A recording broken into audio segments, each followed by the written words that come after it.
Vamos a ver hoy la última advertencia que está en el capítulo 12, desde el versículo 15 en adelante, pero vamos a arrancar desde antes para ir viendo un poquito del trasfondo de esta última advertencia.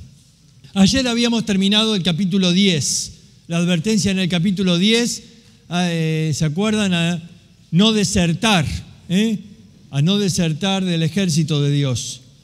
Y terminaba el capítulo diciendo: nosotros no somos los que retroceden, sino de aquellos que vamos adelante.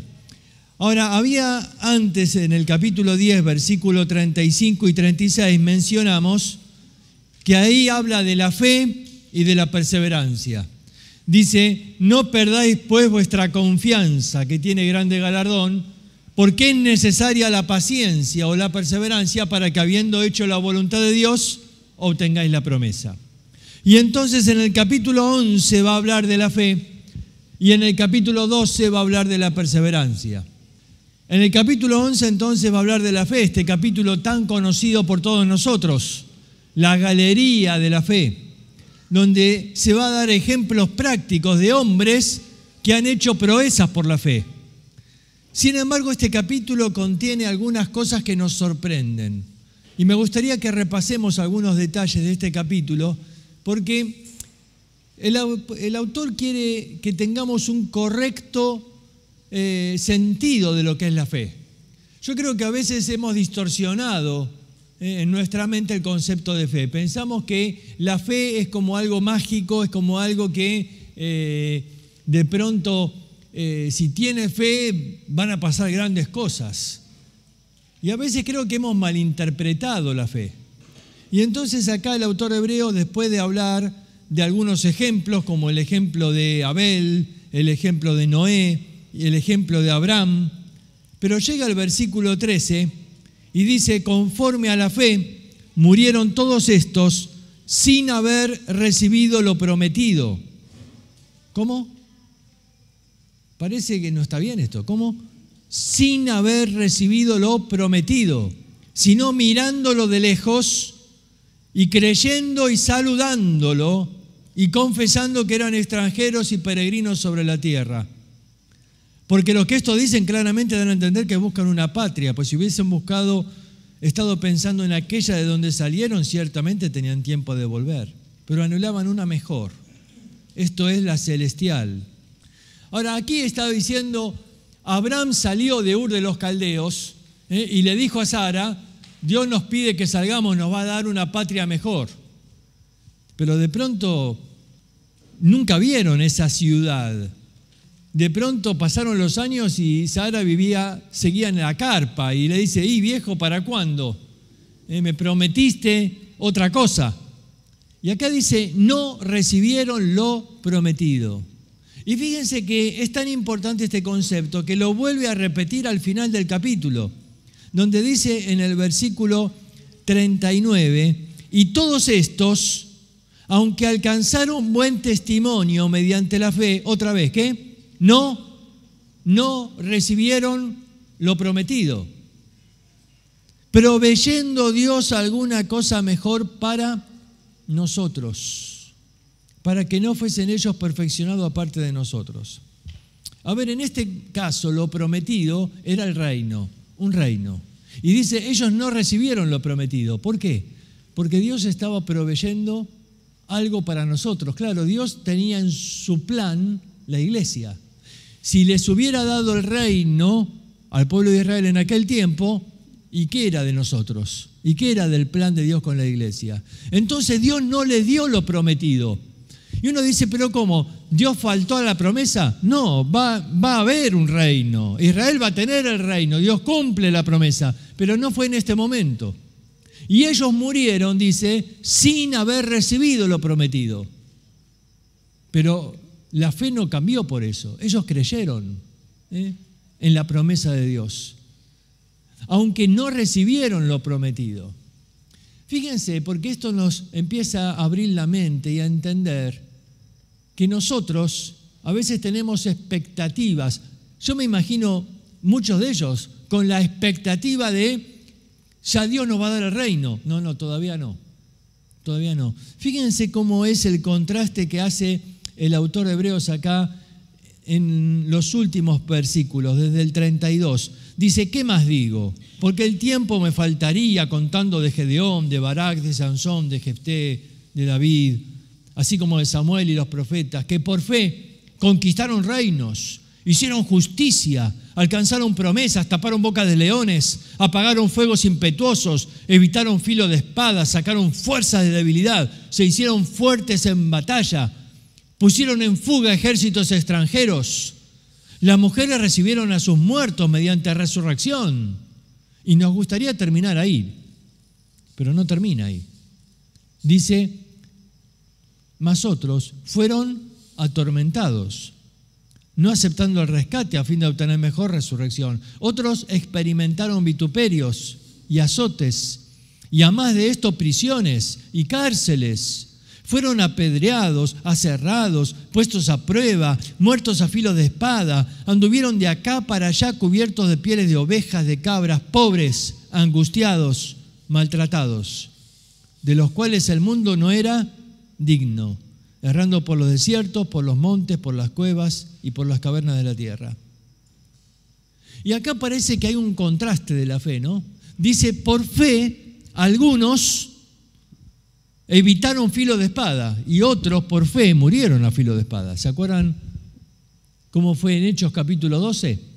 Hechos capítulo 12 ilustra muy bien este concepto, porque comienza el capítulo ahí y dice que Herodes toma a Jacobo y lo mata a filo de espada. Y después quiso matar a Pedro también, pero un ángel lo liberó esa noche de la cárcel. Y Pedro evitó filo de espada, como dice acá. Pedro se salvó, Jacobo murió. Y uno dice, ¿por qué? ¿Qué significa esto? ¿Que Jacobo no tenía fe y por eso murió? No. No se trata de que la fe lo salvó a Pedro. No fue así. Dios tenía un plan para la vida de Jacobo y un plan distinto para la vida de Pedro. Y en su soberanía, Dios permitió que Jacobo muriera, pero a Pedro lo liberó porque todavía tenía un plan con él. Y de pronto unos fueron salvados de la boca de los leones, como Daniel, pero otros cristianos fueron muertos en la boca de los leones. Y uno dice, ¿y Dios no los podía salvar? Claro que los podía salvar. Pero Dios tiene un plan para cada uno. Tenemos que entender que algunos fueron salvados del fuego, como los amigos de Daniel en el horno, ¿se acuerdan? Pero otros cristianos murieron en la hoguera. La fe confía en que Dios tiene un plan. Dios sabe lo que hace. La fe confía en el plan de Dios. La fe no duda de que Dios está en control y que Él tiene el poder para librarnos, aunque a veces pueda decidir no hacerlo. Yo creo que los amigos de Daniel entendían bien esto de la fe. ¿Se acuerdan? El rey ahí, ellos no se inclinaron ante la estatua. Y entonces ellos le dijeron, nuestro Dios puede librarnos del horno. Ellos no dudaban del poder de Dios. Pero si no lo hace, ¿cómo? ¿Estás dudando? No. Nosotros no dudamos del poder de Dios, pero Dios es el soberano. Y si Dios decide que muramos en el fuego, tienes que saber, oh rey, que jamás nos vamos a inclinar a la imagen. Ellos entendían lo que es la fe. Fe es confiar en el poder de Dios, pero también es confiar en la soberanía de Dios. ¿Dios puede sanarme de una enfermedad? Claro que puede, pero no siempre lo va a hacer. Si no, los cristianos no moriríamos nunca. Y alguna vez hay que morir. Y el Señor le dice, bueno, yo puedo sanarte. Claro que puede. Pero Dios tiene un plan para cada uno. Y si es tiempo de que Él nos quiere llamar a su presencia, bueno, tenemos que entender que la fe confía absolutamente en el poder de Dios, pero en la soberanía de Dios. Dios puede librarnos, sí, pero si no lo hace, Él sabrá. Y nosotros vamos a ser fieles a Dios, de una manera o de otra. Y claro, si tuviéramos que elegir, todos queremos estar en la primera parte de la lista. Los que apagan fuegos y evitan filo de espada y hacen huir a ejércitos extranjeros. Sí, pero algunos van a tener que estar en la otra parte de la lista. Porque Dios quiere también que haya algunos que den testimonio muriendo por Cristo. Y entonces dice, otros experimentaron vituperios, cárceles, fueron apedreados, aserrados, y ellos también me glorificaron. Por eso Pablo decía que podemos glorificar a Dios por vida o por muerte. Y la fe confía que Dios no dejó de amarme, que Dios no dejó de ser bueno, que Dios no dejó de cumplir su promesa, aún cuando me deja en la cárcel o cuando estoy siendo apedreado o maltratado. Dios no cambió. Dios sigue siendo el mismo Dios bueno y amoroso. Pero en su soberanía está usándome para que yo dé testimonio en medio de esa situación. ¿Ves? A veces tenemos este conflicto, ¿no? Pensamos que la fe tiene que mover la mano de Dios para hacer lo que nosotros queremos. Que nos sane, que nos provea, que nos cambie el trabajo o no nos guste. No. No funciona de esa manera. La fe confía en que Dios sabe lo que hace. La fe no cuestiona a Dios y no está en conflicto con Dios y no lucha, pero Señor, ¿por qué lo salvaste a Pedro y a mí me estás dejando morir? No. Dios sabe y la fe confía. Y este es el concepto.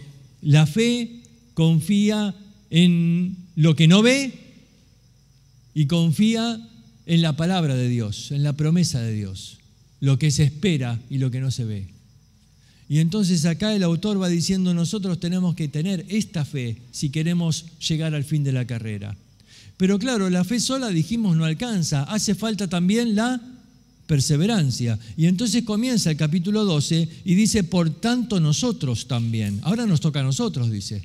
Hemos visto los que corrieron antes. Hemos visto cómo corrió Abraham y Moisés. Y hemos visto todos los que corrieron. Y quizás la lista nos sorprende porque de pronto él menciona a Sansón. Yo no lo hubiera puesto a Sansón ahí. ¿Por qué eligió a Sansón? Y eligió a Barak, otro, y Jefté. Hombres que de pronto dice, pero estos no son mucho ejemplo. El autor está seleccionando hombres que son un ejemplo de fe, aunque por ahí en su vida no fueron un ejemplo. Sansón fue un desastre. Sí, pero aún en un momento de su vida, él creyó que Dios podía usarlo, aun cuando había hecho todo mal. ¿Te das cuenta? No está dando ejemplos de santidad, está hablando de ejemplos de fe, de hombres que pudieron confiar en Dios en un momento de la vida. Y Sansón, cuando estaba mal, humillado por su necedad absoluta, pero aún confió en Dios, que podía darle fuerza una vez más para dar una victoria, aun cuando no lo merecía. Y entonces dice, está bien, así corrieron ellos, y así les fue. A algunos les fue bien y a otros, como Sansón, no les fue tan bien, porque murieron, cumplió el propósito de Dios, pero murió ahí, y ese no era lo que Dios quería. Dios quería que él sea juez sobre Israel. Arruinó con malas decisiones lo que Dios quería en su vida, aunque pudo liberar al pueblo por esa fe que tuvo ahí al final. Pero ahora dice, ahora nos toca a nosotros. Por tanto, nosotros también, teniendo en derredor nuestro tan grande nube de testigos, despojémonos de todo peso y del pecado que nos asedia y corramos con paciencia, con perseverancia, es la palabra, la carrera que tenemos por delante. La palabra que se usa para carrera acá es la palabra agón, el agón que tenemos por delante. De agón viene nuestra palabra agonizar, agonizar. Claro, esta carrera habla de una carrera larga, no es la otra carrera corta, la que se corría en el estadio. El estadio medía 130 metros. La carrera esa se llamaba dromos. Era una carrera de velocidad. La que le gusta a Usain Bolt, ¿viste? Rápida, cortito. Pero esta era una carrera de resistencia. Y uno ve los corredores en esta carrera y en su cara te muestra que están agonizando, que les duele todo, que se están esforzando más allá de las fuerzas humanas, están ahí sacando fuerza de debilidad y ellos siguen corriendo. Y dice, tenemos que correr así, con perseverancia. puestos los ojos en Jesús. No miremos a otros, no, en Jesús. Él es el ejemplo, el modelo perfecto, puestos los ojos en Jesús, el autor y consumador de la fe. Estas dos palabras son muy usadas en Hebreos, las había usado ya en el capítulo 3 y hablan de que Cristo fue el autor del concepto de la fe, pero también el consumador, es decir, el que vivió por esa fe. A veces no pensamos en Jesús como alguien que vivió por fe, ¿no? Pero Jesús vivió por esa fe. Y Él demostró eso yendo a la cruz, confiando en la palabra de Dios y en la promesa de Dios, aun cuando no sabía muchas cosas. En su humanidad, Él no sabía, pero confiaba. Vivió por esa fe. Dice que fue el autor y el consumador, y por esa fe Él fue a la cruz, menospreciando el oprobio, porque estaba poniendo su mirada en el fruto. Isaías 53:6 dice: verá el fruto de la aflicción de su alma y quedará satisfecho. Él tenía puesta la mirada ahí en el fruto, en lo que iba a conseguir, en tu salvación y la mía. Y entonces Él fue a la cruz. Y dice: considerad aquel que sufrió tal contradicción de pecadores contra sí mismo, para que tu ánimo no se canse hasta desmayar. Mira, los problemas, las dificultades físicas a veces cansan, pero hay algo que cansa más que todo eso. Acá lo llama la contradicción de pecadores. Lo que más desgasta el ánimo son las relaciones interpersonales, son los problemas con personas. Y acá dice, eso te puede desgastar tu ánimo a tal punto de desmayar. La palabra que usa para desmayar es particular, porque Pablo, por ejemplo, habló en 2 Corintios, capítulo 4, diciendo, no desmayamos. Pero acá es otra la palabra.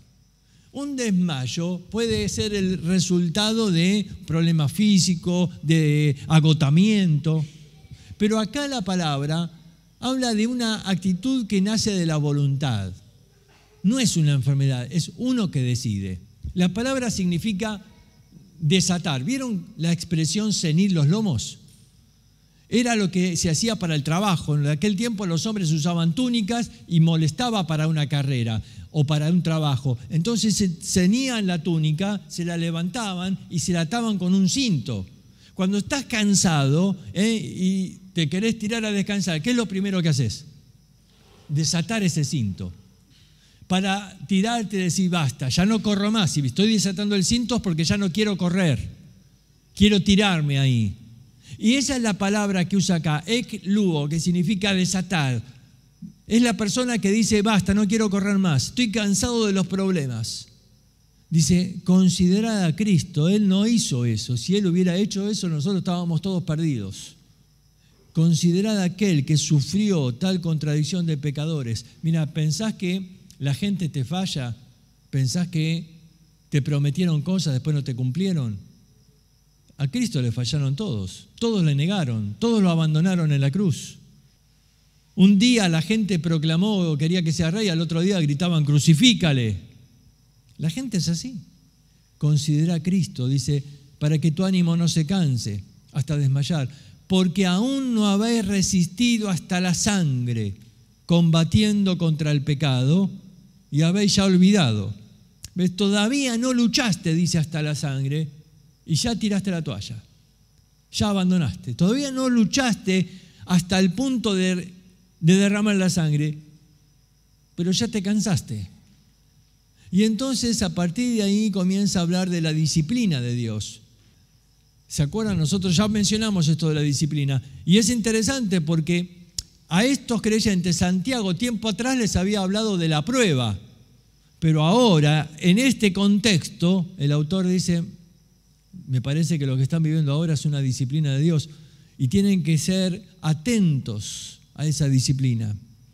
Y así llega entonces al versículo 15 y a partir de ahí sí vemos la advertencia.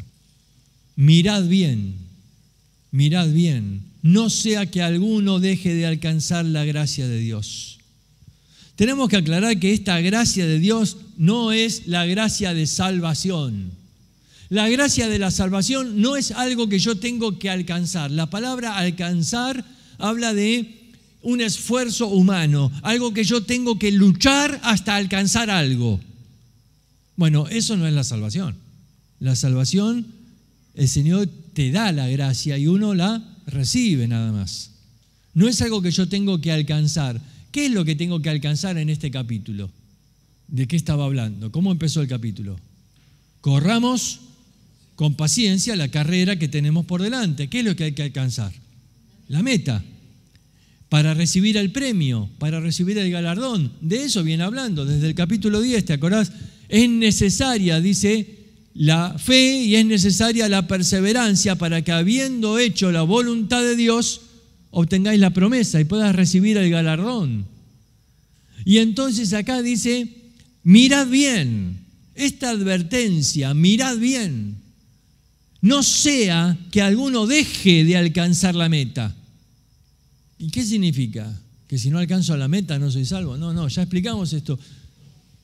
La salvación no es un premio, no es que al que llega al final de la carrera se le da la salvación, no. Porque soy salvo estoy en esta carrera. Los no salvos no están en ninguna competencia porque no van a recibir ningún galardón en el infierno. Así que aquí está hablando, si no alcanzo la meta, si no recibo el galardón, si no llego al final de la carrera, no recibo el galardón. Así que dice, mirad bien, no sea que alguno deje de alcanzar la gracia de Dios, que brotando alguna raíz de amargura os estorbe, y por ella muchos sean contaminados. Acá me habla de un estorbo que puede ser una raíz de amargura. Acordate que venía diciendo de los problemas interpersonales, ¿no? Y venía diciendo, como dice el versículo 14, seguid la paz con todos. Podemos decir esto, que la paz es chiquita todavía, más adelante no, algunos no. Pero acá dice, tenés que dejar a un lado los problemas que pueden causarte amargura en el corazón y que pueden ser un tropiezo en la carrera. Un tropiezo en la carrera. Que brotando alguna raíz de amargura te estorbe y que por ella muchos sean contaminados. Y entonces da el ejemplo de Esaú.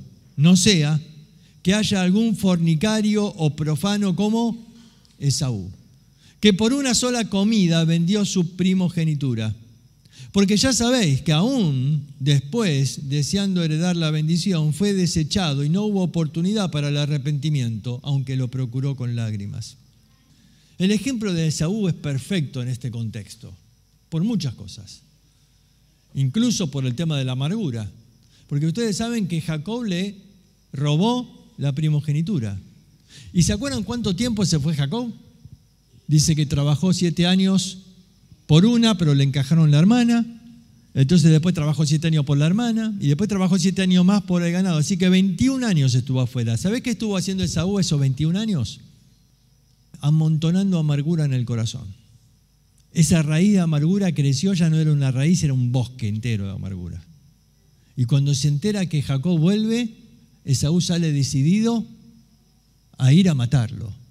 La amargura que había crecido en el corazón. Pero Esaú también es un ejemplo porque dice acá que él no valoró lo espiritual, que él lo cambió por un plato de lentejas, es decir, por eso lo llama fornicario y profano. Uno se sorprende con estas. No se sabe de la historia de Esaú que haya sido un hombre inmoral. Pero la palabra fornicario habla de un hombre que se vende y él se vendió. Y profano habla de no valorar lo sagrado. Y él no valoró lo espiritual, lo cambió. Él tenía su mente en lo material, a él le importaba más lo material y estuvo dispuesto a canjear lo espiritual por lo material. Y claro, él no llegó a recibir el premio. Y entonces dice ahí, después lo quiso, ¿no? Con lágrimas. Pero hay cosas que no se pueden recuperar. ¿Entendés la lección de Esaú? El perdón siempre está ofrecido por Dios. Pero hay cosas que no se pueden recuperar. Hay cosas que perdés que por más que pidas perdón, ya se perdieron. Y que no se pueden recuperar. Y bueno, Esaú es un ejemplo de eso. Perdió la primogenitura, ya no se podía recuperar eso, ya está. Por más que lloré, ya está. Esto no significa que no hay perdón para la persona, significa que tenés que entender que malas decisiones en la vida traen consecuencias y esas consecuencias duelen y a veces te hacen lamentar. No desaparecen las consecuencias por más que uno pida perdón.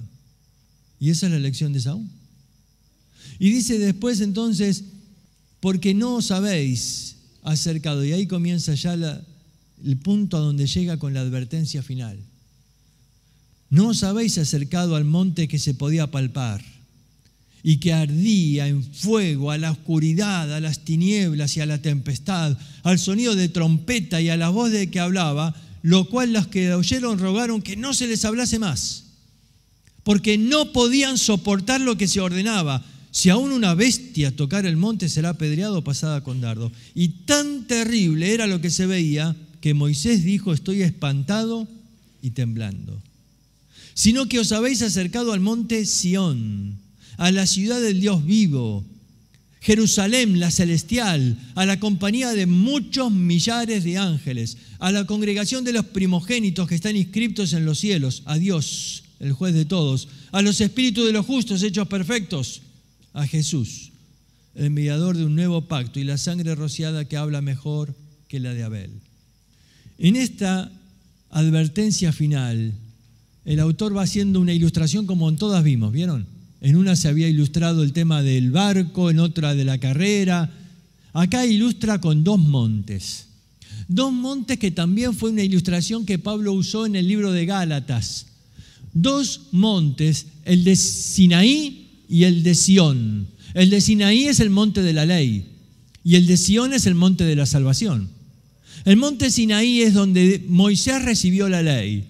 Y dice, ese monte humeaba, ¿se acuerdan? La descripción ahí en Éxodo capítulo 20, humeaba y había un sonido de trompeta y la gente tenía miedo. Y dice, ustedes no se acercaron a ese monte. Nosotros tenemos un privilegio mucho mayor. Nos acercamos al monte Sión y lo describe de una manera maravillosa. Dice, es la ciudad del Dios vivo, es la Jerusalén celestial, donde hay millares de ángeles, donde están los primogénitos que están inscriptos en los cielos, donde está Dios el juez, los espíritus de los justos hechos perfectos. Y sigue el relato y ve a Jesús y ahí se para todo y deja de mirar todo el resto del cuadro maravilloso y dice, ahí está Jesús, el mediador del nuevo pacto y la sangre rociada que habla mejor que la de Abel. ¿Por qué habla mejor que la de Abel? Bueno, la sangre de Abel clamaba por justicia, pero la sangre de Cristo clama por misericordia. La palabra habla mejor en griego significa habla más fuerte. Dice, la sangre de Cristo habla más fuerte que la de Abel. La de Abel clamaba justicia, pero Cristo clama por el perdón. Y entonces, después de describir ese cuadro maravilloso, dice, mirad. ¿Te acordás del versículo 15? Mirad bien, no sea que alguno deje de alcanzar la gracia. Y ahora vuelve a llamar la atención y dice, mirad que no desechéis al que habla. Porque si no escaparon aquellos que desecharon al que amonestaba en la tierra, mucho menos nosotros, si desecháremos al que amonesta desde los cielos. ¿Ven el cuadro de la comparación? Esa comparación que estuvo en todo el libro de Hebreos. La época de la ley fue así. Y el juicio era así. Si Dios no perdonó a ellos, ¿qué pensás que va a pasar con nosotros? Que tenemos un privilegio mucho mayor. Si Dios castigó en aquel momento, ¿cómo pensás que a nosotros no nos va a rendir, no nos va a pedir que rindamos cuentas? Y entonces dice, si no escaparon aquellos al que amonestaba en la tierra, mucho menos nosotros, si desecháremos al que amonesta desde los cielos.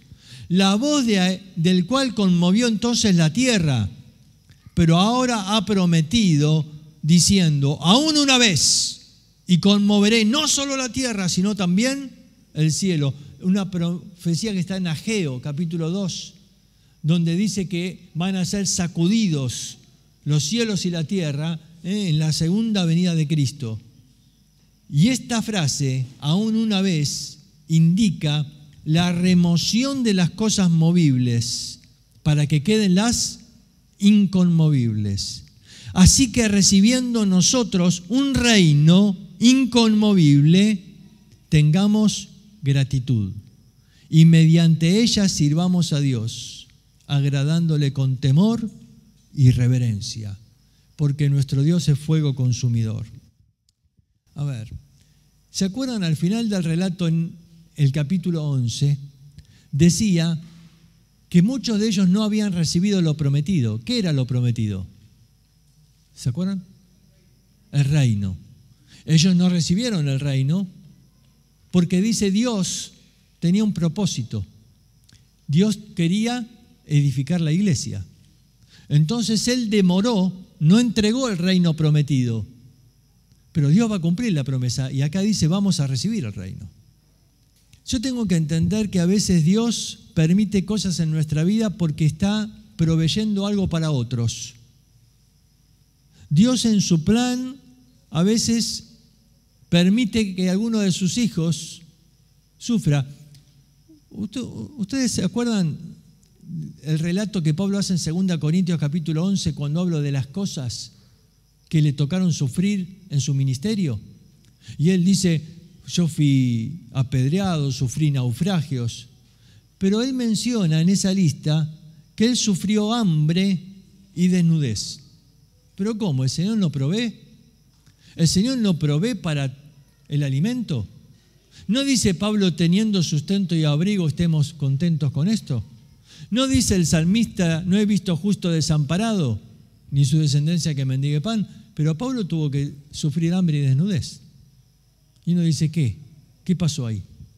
Bueno, Dios no le dio en ese momento lo prometido porque estaba proveyendo algo mejor para otros. Estaba usando a Pablo en ese momento para predicar el evangelio a otros y por ahí tenía que pagar el precio. Y tenía que sufrir eso y era necesario para poder alcanzar con el evangelio a otros.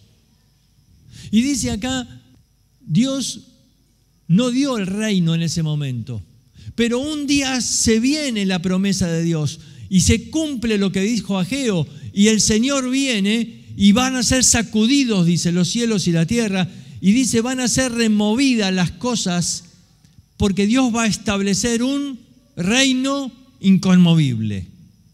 Sabiendo esto, dice, recibiendo nosotros ese reino, es decir, teniendo esa promesa, tengamos gratitud y mediante ella sirvamos a Dios agradándole con temor y reverencia, porque nuestro Dios es fuego consumidor. Esta última advertencia dice, no deseches la amonestación que viene desde los cielos. Dios habla al corazón y te está diciendo, mira, todo esto un día yo lo voy a sacar y voy a colocar mi reino acá. Si confías en la palabra de Dios, entonces dice, sirvamos a Dios con temor y reverencia. Ahora, menciona aquí, tengamos gratitud y mediante ella sirvamos. La gratitud como motivación para el servicio. Pero luego dice, agradándole con temor y reverencia. El temor como motivación para la santidad. Mira, la gratitud me motiva a servirle. Si Él hizo tanto por mí, ¿cómo yo no voy a hacer algo por Él? Pablo decía, el amor de Cristo nos constriñe pensando esto, que si Él murió por mí, ¿cómo no vamos a vivir por Él? El amor, la gratitud me motiva a servirle. Pero, dice, agradándole. ¿Cómo agrado a Dios? Cuando llevo una vida en santidad. Y dice, agradándole con temor y reverencia. Muchas veces he escuchado el concepto de que temor de Dios significa reverencia. Bueno, acá te demuestra este versículo que no, porque te habla de las dos cosas, temor y reverencia. El temor es ese temor que uno le tiene a un juez. Es ese temor que uno siente ante una autoridad que puede determinar que yo pierda o que yo gane. Yo tengo que entender que ese Dios es fuego consumidor, dice acá, y que yo voy a presentarme en ese juicio. Y eso tiene que ser un estímulo para mí. El temor de Dios debe ser un estímulo. Uno dice, pero no, porque tenemos que amar a Dios, Dios es bueno. Sí, claro que es bueno y claro que... Pero no te olvides que también es un juez justo.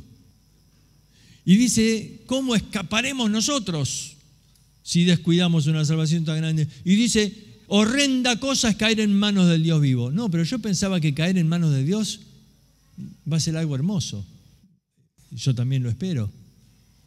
Pero no es hermoso siempre, depende. Un padre puede llamar a su hijito, ¿no? Y dice, vení nene, vení para acá. Vení que te quiero agarrar, ¿no? Y el nene sabe, porque ellos saben muy bien, ¿no? Sabe que si hizo algo malo, el padre lo está llamando. Ahora, si el padre lo agarra, ¿no?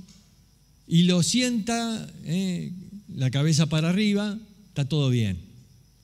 Seguramente me va a dar un caramelo o algo. Pero si lo agarra al revés, y hay otra parte del cuerpo para arriba, ya sabe lo que se viene y comienza a gritar, ¿no? Antes de que le dé, ya empiezan los gritos.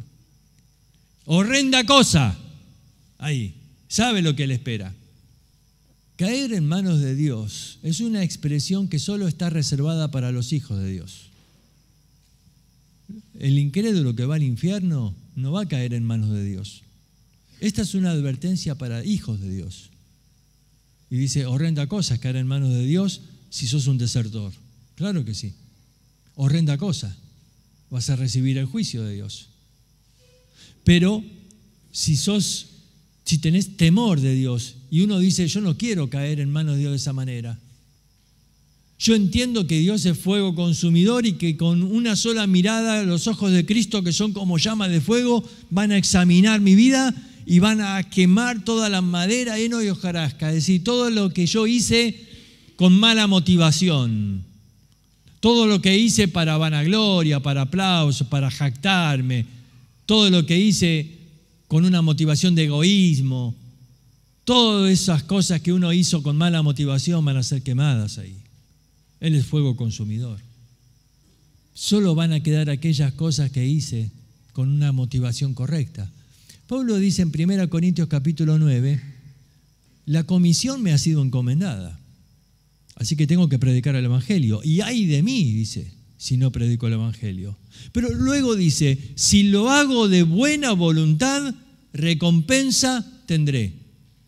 Pero si de mala voluntad, y bueno, la comisión me ha sido encomendada, lo tengo que hacer, pero no pienses que voy a tener recompensa. La recompensa no viene solamente por la obra, sino por la actitud con la que uno la hizo. Pablo dice, si lo hago de buena voluntad, recompensa tendré. Pero él dijo también en Filipenses, pero otros predican por contienda y por vanagloria. Yo me gozo que prediquen, dice Pablo, pero no esperes que reciban recompensa. Porque Dios mira el corazón. Dios mira el corazón. Aún un vaso de agua, dice, dado en mi nombre, es decir, con la motivación correcta, no quedará, dice, sin recompensa. Porque no importa el tamaño de la obra, si es grande o pequeña, importa el corazón, importa la forma. Dios mira tanto la mano como el corazón en el momento de ofrendar. No es tanto lo que uno da, sino la actitud. Y eso es lo que lleva recompensa. Y acá dice, mira, si diste, di un montón de plata. Sí, pero si el corazón no fue correcto, esa obra se quema. Esa obra se quema, no queda nada. Dios es fuego consumidor. Fue madera, fue heno, fue hojarasca. No sirve. Por eso dice, sirvamos a Dios con gratitud y agradémosle con temor y reverencia. Pasaron las advertencias y esta última nos lleva a pensar lo siguiente: no desechemos al que habla. Tenemos un privilegio enorme. Vos ponete en el lugar otra vez y después en tu casa volví a leer la descripción de los dos montes. Y decime, sinceramente, ¿te gustaría estar en aquel monte que era tan terrible que hasta el mismo Moisés dijo, estoy espantado y temblando? ¿O preferís este monte, donde dice que vamos a ver a los millares de ángeles, a la Jerusalén celestial, al mismo Jesús? Tenemos un privilegio enorme, dice. Un privilegio enorme de estar viviendo en esta época. Un privilegio enorme de conocer estas verdades que por ahí ellos desconocían. Un privilegio enorme. Bueno, mirad bien, dice, que no desechéis al que habla. Porque ese reino que Dios demoró y no cumplió y no entregó en ese momento, porque en su mente y en su corazón tenía el deseo de la iglesia. Pero un día, dice, un día cumple su palabra y un día da el reino. Así que mientras tanto sirvamos a Dios con gratitud, con temor y con reverencia. Muy bien, vamos a ver si tenemos un tiempito, nos quedan unos 15 minutos para hacer algunas preguntas. Puede ser de esta última advertencia o puede ser de cualquiera de las que hemos visto en todos estos días. Entonces, si alguien tiene una pregunta, ahí levanta la mano. Sí.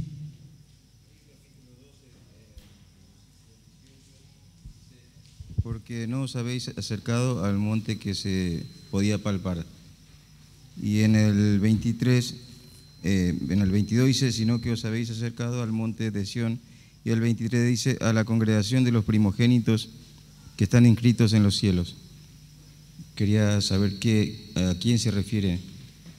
Ahí se refiere a los salvos, a los salvos. Dice que están inscritos en los cielos. También los llama los espíritus de los justos hechos perfectos. Está hablando ahí de los salvos.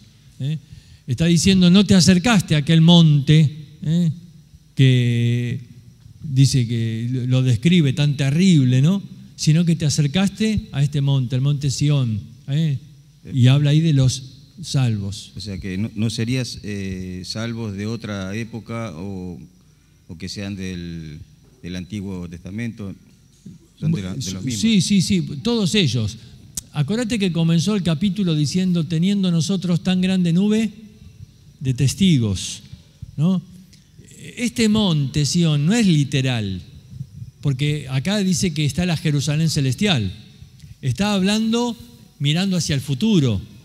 Está hablando de cuando entremos a la eternidad, ¿no es cierto? Y entonces dice, vamos entrando, y vos fíjate la descripción que hace, vamos entrando, ¿y qué es lo primero que ves? Dice, la ciudad, ahí está la ciudad. El autor, si uno va siguiendo, va repitiendo cosas que fue diciendo, porque en el capítulo 11 dice que Abraham esperaba ver esa ciudad y que no la recibió. Y dice, nosotros vamos a estar llegando ahí al cielo y vamos a ver esa ciudad. ¿Cuál? Jerusalén. ¿La de acá de la tierra? No, la celestial. Esa Jerusalén preciosa que describe Apocalipsis, impresionante. Y ahí vamos a ver que millares de ángeles. ¡Wow! Y uno sigue, ¿no?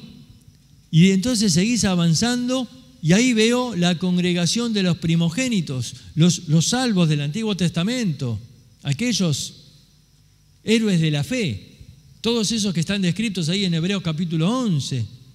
Y sigue diciendo, y ahí al fondo lo veo a Dios, el juez, en el trono. Y sigue diciendo, ahí están los espíritus de los justos hechos perfectos.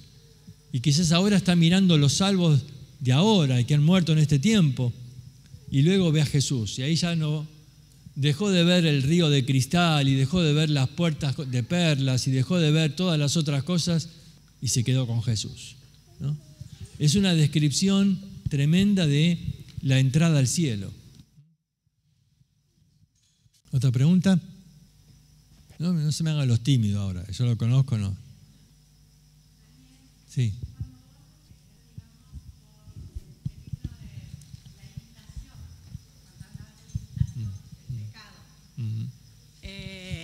dijiste que el corazón del faraón se endurecía por esas imitaciones que hacían los magos de las señales que Dios mandaba, ¿no es cierto? Pero yo leí que decía que Dios endureció el corazón del faraón. ¿Por qué dice esa expresión, Dios endureció el corazón del faraón?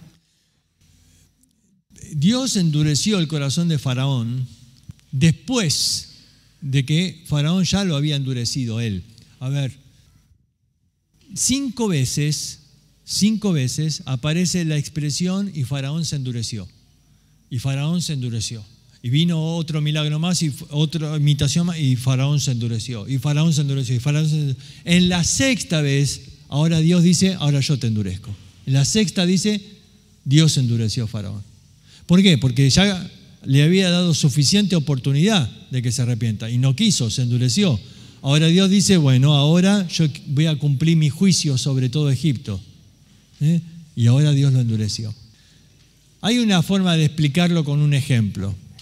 Si yo pongo debajo del sol un trozo de manteca y un poco de barro, ¿qué pasa con la manteca? Se derrite. ¿Y el barro? ¿Quién endureció al barro? El sol.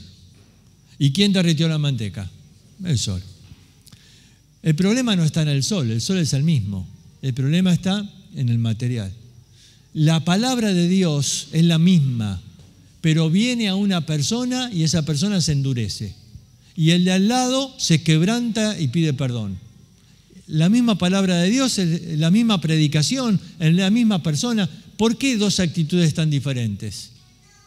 Es la decisión de cada uno. Y Faraón se quiso endurecer y bueno, y Dios todavía entonces lo endureció más. ¿Por qué? Y bueno, porque iba a cumplir su juicio en todos los dioses de Egipto.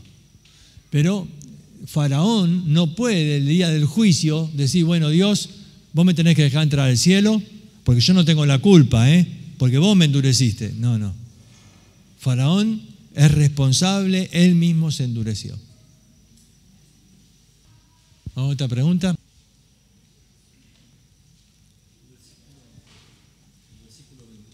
Sí.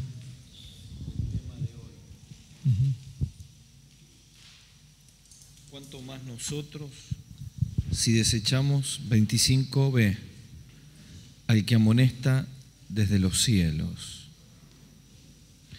¿Cómo deberíamos nosotros en forma práctica interpretar que Dios nos está amonestando? Además de, por ejemplo, esta noche con la palabra, ¿no? ¿En qué formas prácticas? Porque yo me preguntaba, estamos hablando de creyente. Todos sabemos que necesitamos la amonestación para corregir cada día. Pero ¿por qué la desechamos? Entonces, yo me pregunto cuáles son las causas por las cuales 2 veces no desechar al que nos habla, primero, no desechar al que nos amonesta. Fíjate que este versículo 25 comenzó con la misma palabra que el 15. Mira bien, mira que no deseches. La advertencia yo creo que comienza ahí del 15 con el ejemplo de Esaú. Yo creo que muchas veces uno no presta atención a la amonestación que viene del cielo porque tiene el corazón de Esaú. Porque está muy ocupado con las cosas materiales. Esaú estaba pensando en lo material, en la comida, ¿no? Y decía, ¿qué me importa la primogenitura si yo me muero hoy? Exagerado, ¿no? Porque no se iba a morir si no comía. Pero él está poniendo su mirada, ¿no?, en las preocupaciones de hoy, de ahora. Y entonces de pronto le pareció que lo espiritual no era tan importante o podía esperar. Y a nosotros nos puede pasar lo mismo. En un sentido, Esaú es el ejemplo como una advertencia de lo que puede estar pasándonos a nosotros. Desechamos, porque ¿cuántas veces escuchamos la palabra de Dios? ¿Cuántas veces escuchamos la amonestación que viene del mismo cielo y que nos advierte del peligro de ciertas cosas? Y aún así, a veces no prestamos atención a la amonestación y lo volvemos a hacer igual. Y uno dice, ¿pero cómo? ¿No tenés temor? Sí, pero en ese momento pesó más tiró más ahí en el corazón, el deseo de tener lo que la carne pedía. Y entonces tomamos una decisión como tomó Esaú. Y uno dice, pero Esaú, hiciste el peor negocio de la historia. ¿Cómo pudiste cambiar la primogenitura por un simple plato de lentejas? Lo criticamos mucho, ¿no, Esaú? ¿Y cuántas veces nosotros tomamos la misma decisión? Porque estamos cambiando lo espiritual por algo momentáneo, que se va tan rápido como lo que habrá tardado Esaú en comerse ese plato de lentejas. Y yo creo que quizás esa es la razón por la cual uno desecha la amonestación, es decir, porque a veces en el corazón tiran más estas cosas, las temporales, la del plato de lentejas. Nosotros lo juzgamos mucho, pero nos pasa lo mismo, sentimos eso y a veces tomamos la misma decisión que él tomó. Y por eso la advertencia, ¿no? La advertencia de que no te pase eso, que entiendas que no hay que desechar el consejo, la advertencia que viene del cielo. No sé si está contestada así. ¿Otra pregunta? Tenemos 2 minutitos más nada más. Entonces, si hay una preguntita más. Sí.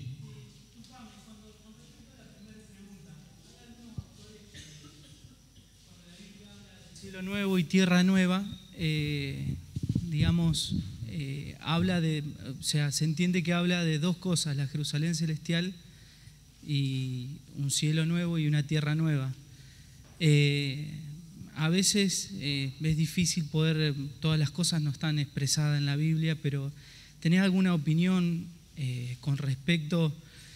Yo una vez había escuchado a un autor, no lo voy a decir, pero a mí me quedó algo que me llegó mucho, que decía que la iglesia iba a ser la que más cerca de Cristo iba a estar, porque iba a ser como los sacerdotes que vivían en el templo y los otros salvos como que iban a ir de visitas y iban a volver, como cuando iban a la fiesta y volvían a sus hogares cuando se hacía alguna fiesta en el templo, digamos. Entonces, siempre a mí me quedó eso y pensaba, ¿no? Digamos, la Jerusalén celestial y el cielo nuevo y la tierra nueva. ¿Hay algo que puedas aclarar algún poco el panorama o no tenemos que limitar a eso? A ver, nosotros, es correcto lo que escuchaste, nosotros tenemos un privilegio enorme porque vamos a ser la esposa de Cristo. Yo creo que se queda muy corto lo que escuchaste, porque va a ser mucho más íntimo que lo de los sacerdotes. Nosotros somos la esposa, y como esposa de Cristo vamos a tener una intimidad con Él mucho más cercana que cualquier otro. Somos la esposa de Cristo, ¿entendés lo que significa? Ahora, hay una distinción ahí cuando hablaste de cielos nuevos y tierra nueva, porque eso es después del milenio. Hay una mención del reino, de lo cual se menciona acá. ¿Y por qué se menciona el reino? Acordate que está escrito a judíos, que ellos habían estado toda la vida leyendo pasajes del Antiguo Testamento que prometían el reino, leyendo las maravillosas promesas que están, por ejemplo, en Isaías capítulo 11, y en otros pasajes hermosos que hablan del reino. Y entonces ellos decían, ¿pero cómo?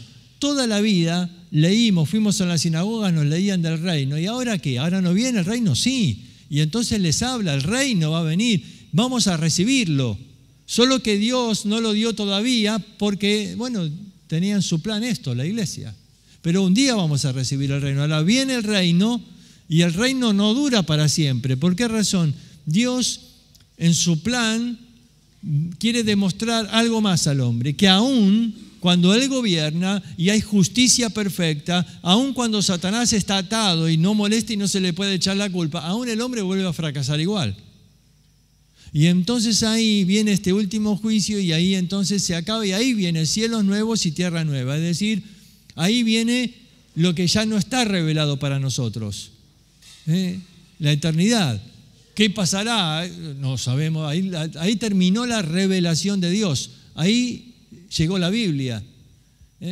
Pero lo que está diciendo es, ¿y qué? ¿Toda la vida vamos a vivir? No sabemos. Hasta ahí está revelado. Es decir, vamos a estar en la Jerusalén celestial los 1000 años que estén ahí en el milenio. Después no está más revelado. Algunos hablan de que esa Jerusalén celestial va a ser eterna, puede ser, o que puede ser que estemos en otro lado, ¿no? ¿Para qué empezar a soñar con lo que no sabemos, con lo que no está revelado? Lo que sí sabemos es que durante ese tiempo vamos a estar en la Jerusalén celestial con Cristo, donde vamos a ser la esposa de Cristo y vamos a tener entonces un nivel de cercanía mayor a los otros que pueden ser siervos o demás, pero que como esposa vamos a tener esa relación de mayor cercanía o intimidad. Se habla que se funde, se termina, o sea, como que se regenera algo nuevo. Sí, hay un juicio final que viene con fuego y que va a fundir, dice 2 Pedro, los elementos, dice, ardiendo, serán quemados, y después de esto habrá cielos nuevos y tierra nueva. No tenemos más posibilidades de describir lo que la Biblia no dice. La Biblia no dice más detalles de cómo va a ser o qué va a pasar. Hasta ahí llegó la revelación de Dios. Después en el cielo podemos tener otra clase si queréis, y después de que el Señor nos revele el resto, le preguntamos y bárbaro, pero por ahora hasta ahí llegamos.